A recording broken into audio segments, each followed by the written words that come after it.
There are a lot of battles that take all kinds of guises, but the major war that's going on this planet in 2017 is a war between those who believe in racism, meaning white supremacy, and those who don't.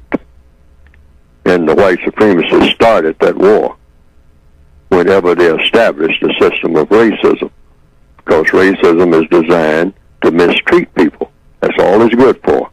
Being a member of a race is designed to do nothing but see to it that people are mistreated for the benefit of other people, and it's all based on mistreating people based on color in the system of white supremacy. That's what it's for. It's designed for that purpose, to benefit from mistreatment. Racism is mistreatment. There's no reason to be a member of a race except to mistreat someone based on color. You can be a member of a sorority, a fraternity, a tribe, a family, if there were no racism. But when you say, I'm going to join a race, which is what you have to do, you're not really born in a race. That's an invention.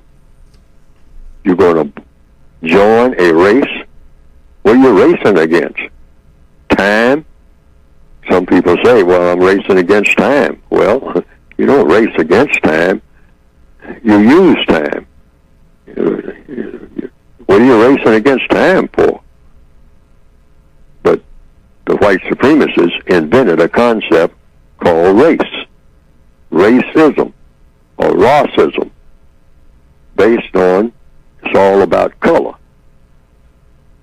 And so that's why, getting back to the point that is made on page 197 of the 1984 edition of the Counter-Racist textbook, it says we should be on that wartime footing because we have been put into a war, whether you like it or not. You woke up in the middle of a war. You want to make an analogy, correlation of Normandy Beach, June the 6th, 1944. It's like being born on that beach. You don't have any options. You can't say, I don't want to be here. Why wasn't I born some other time? No, you were born in the middle of a war. You're a person of color, and that war is against you on account of your color. That's all you needed to do, is just be born with color in your skin. And the white supremacist says, oh, yon goes a fellow with color in his skin, and he's eligible for mistreatment. Let's find a way to mistreat him or her for our benefit. What benefit? Fun, glory, and material comfort. What makes the world go round? These are the motivations that all people have, all creatures, birds, bees, rhinoceros. They like to have what? Fun. And they like to have what? They like to have benefits and material benefits. And they like to have glory, meaning somebody kind of looks up to them on account of whatever it is that they're doing. Everybody wants that. It just comes down to a question of how you go about getting it. Somewhere, somebody thought up an idea of getting it through a concept called racism and or white supremacy. It turned out to be the greatest evil ever invented in the minds of people, because it affects more people than any concept, any political concept, any religious concept. It messes up everything. But it does do one thing. It produces great material benefits. And that's what throws people off. But it leaves a lot of wasted people on the factory floor.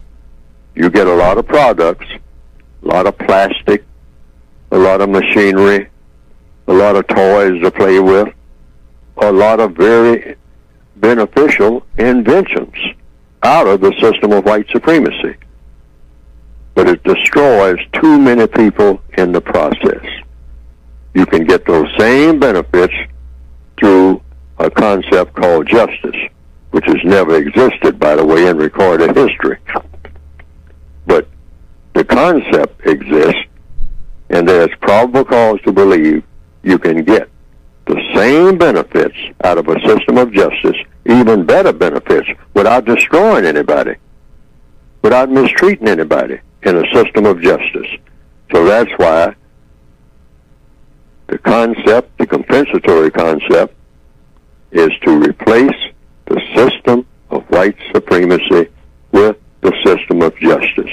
And you do this not only in sexual matters, but in all matters, all of the areas of activity that involve people: economics, education, entertainment, labor, law, politics, religion, and sex, and of course, in war